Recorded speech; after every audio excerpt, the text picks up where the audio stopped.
Genesis 2. Thus the heavens and the earth were completed in all their vast array. By the seventh day God had finished the work he had been doing, so on the seventh day he rested from all his work. Then God blessed the seventh day and made it holy, because on it he rested from all the work of creating that he had done. Adam and Eve. This is the account of the heavens and the earth when they were created, when the Lord God made the earth and the heavens.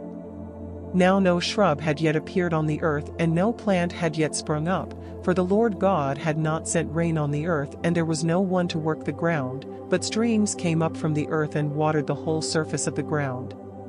Then the Lord God formed a man from the dust of the ground and breathed into his nostrils the breath of life, and the man became a living being. Now the Lord God had planted a garden in the east, in Eden, and there he put the man he had formed. The Lord God made all kinds of trees grow out of the ground, trees that were pleasing to the eye and good for food. In the middle of the garden were the tree of life and the tree of the knowledge of good and evil. A river watering the garden flowed from Eden, from there it was separated into 4 headwaters.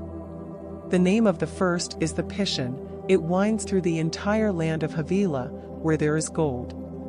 The gold of that land is good, aromatic resin and onyx are also there. The name of the second river is the Gihon, it winds through the entire land of Cush. The name of the third river is the Tigris, it runs along the east side of Ashur. And the fourth river is the Euphrates.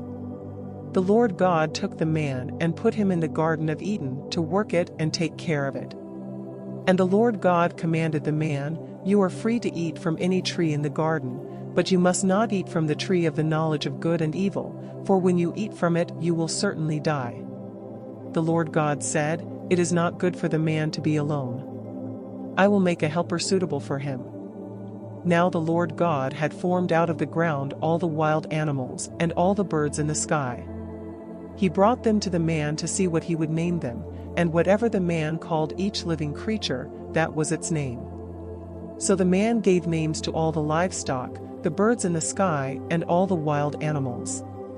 But for Adam no suitable helper was found. So the Lord God caused the man to fall into a deep sleep, and while he was sleeping, he took one of the man's ribs, and then closed up the place with flesh. Then the Lord God made a woman from the rib he had taken out of the man, and he brought her to the man. The man said, "This is now bone of my bones, and flesh of my flesh. She shall be called woman, for she was taken out of man. That is why a man leaves his father and mother and is united to his wife, and they become one flesh." Adam and his wife were both naked, and they felt no shame.